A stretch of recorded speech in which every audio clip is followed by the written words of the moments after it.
God is calling his people out. He is calling them selfish, with a tiny attention span, gluttonous and ruthless, unforgiving and hypocrites, and insensitive. Stop coming to God like he's a psychic. The motive behind it is that what you're asking is rooted in selfishness. You eat your time and resources with laziness and self-gratification. Coffee over Jesus. How dare you put him in the same category as a beverage? No, this is not over religious. This is idolatry. The Lord will have no more. Some of you are being called to another level of holiness. Don't think that the Lord is going to operate in the way that he used to. There comes a point where, as a child, they gain a certain level of understanding and of knowledge, and now they begin to be held accountable for the things that they are or are not doing. And it is the same with the body. Don't say, well, that person can do this, so why can't I get away with it? The Lord is saying that's why you're in the same place you've been for the last 12 years. You don't want to wait. Stop waiting for the next pandemic to wake up. A lot of you need to begin to fall in line. You leave church at church. You talk the talk, but you don't walk the walk. Some of you, your faith and knowledge of God is as shallow as a kiddie pool. When your time with God is as short as your attention span, looking for the next short encouragement instead of deep, intimate time with him. Not willing to go deep with God. If you're not willing to go deep with God, a spectator you will forever be. The Lord is saying, get your house in order. He's saying, get your spiritual life in order first, then get your house in order, get your health in order, get your relationships in order, get your work life in order. God didn't give you these things so they could become an excuse for why you couldn't spend time with him, for why you can't sow seeds because you're busy sowing into your own selfish desires. I don't have time. No, you don't have discipline. I don't have resources. No, you misplaced, misused, misappropriated them. The Lord is saying, make up your mind. Stop straddling the fence. You trust him or you don't. Either way, he's moving forward. Stop wanting affirmation. Let it be the last time that God has to show you what he will do in order to get you moving, in order to get you where you gotta go. He shows you that you're going to be blessed financially. He shows you that you're going to have influence, that you're going to have XYZ, you fill in the blank. And that is what the motivation is behind why you decide you want to get work done today. Your motives are backward. Your intentions are being seen. You cannot hide from God. What he needs you to know is that all those things can come with the breath of his wind. Don't ask me why he worded it that way. Now your ego is getting in the way because this is the way that you're operating is, well, what's in it for me? And if I like what I see, then I'll get moving. What you need to understand is that time is running out. To answer the question once and for all, is it possible to be too late with God? The answer is yes. The example that the Lord gave me was when I went outside to grab a strawberry. Every time I saw it, I knew it was ripe. I knew it was ready. I knew it was time for it to be eaten. But I kept forgetting to pick it. I kept saying, I'll do it later. I'll do it tomorrow. I said, I can get it when I come back out.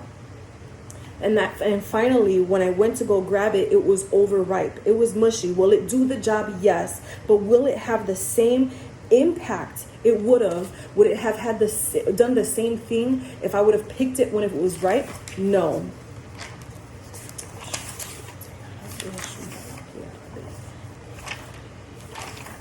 And there is a cry that God has for his people to begin to pray for Israel.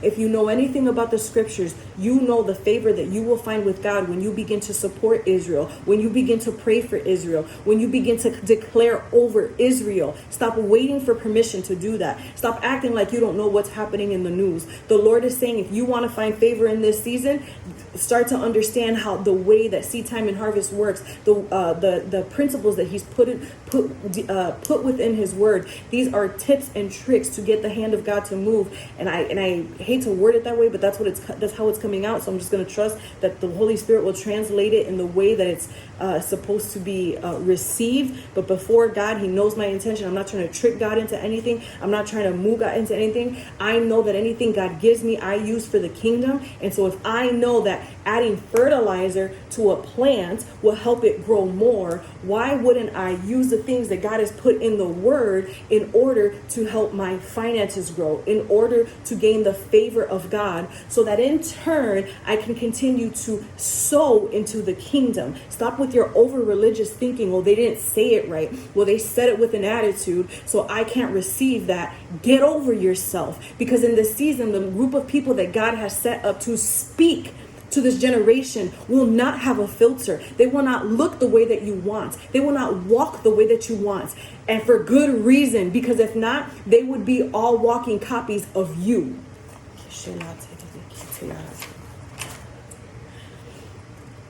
God didn't say to trust him. He knows that you trust him. He said to rest. To rest is to rely on his strength, not yours. And you do this through worship. You do this through receiving his peace.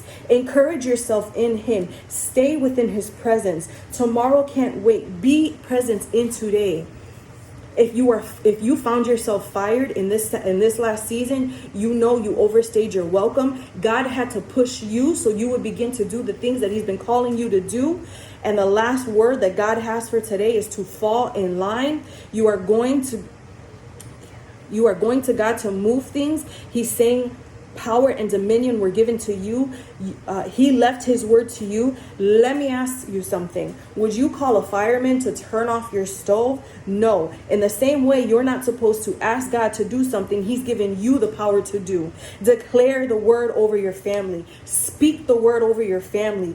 Prophesy over your family. Stop leaving everything to the church. Wake up. Bless your home. Pray over your workplace. Your workplace is not supposed to just be some source of income. It is your mission field. If you are limiting him to a job, it's no wonder you have been struggling. It's no wonder you feel limited. It's no wonder you are stuck.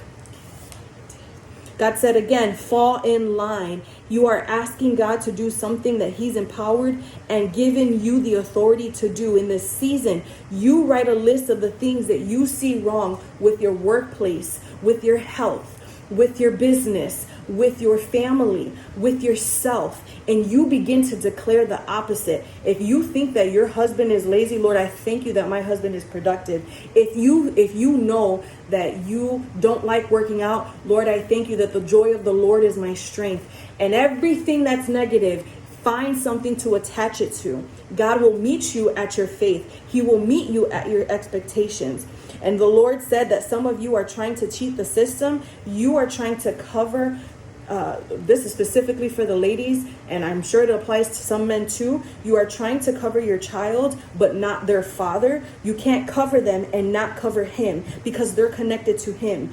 His success is their success. Some of you haven't even given your child a fighting chance because you've been cursing, belittling, and demeaning your man, their dad, since they were since your baby was in the womb, since before that baby was in the womb.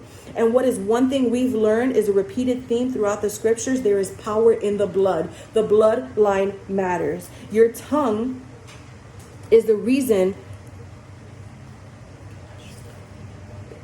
I'm trying to read my writing. Your tongue is the reason you haven't seen change.